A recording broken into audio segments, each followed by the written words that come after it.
how you can see Rasulullah sallallahu alaihi wasallam. It is not linked with any stage. Or if somebody is able to have a ziyarah of Rasulullah sallallahu alaihi wasallam in their dream, that doesn't mean that he has achieved some stage or some level. Maybe he is standing at the first stage, he is nowhere.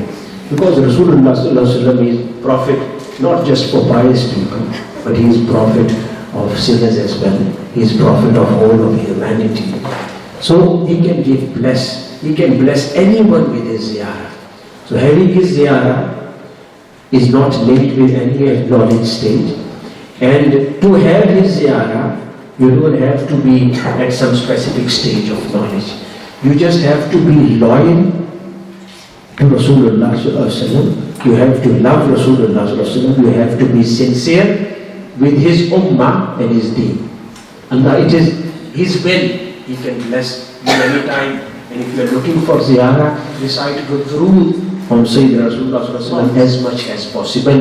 So inshallah this will help you have ziyarah of Sayyidina Rasulullah sallallahu alaihi wasallam.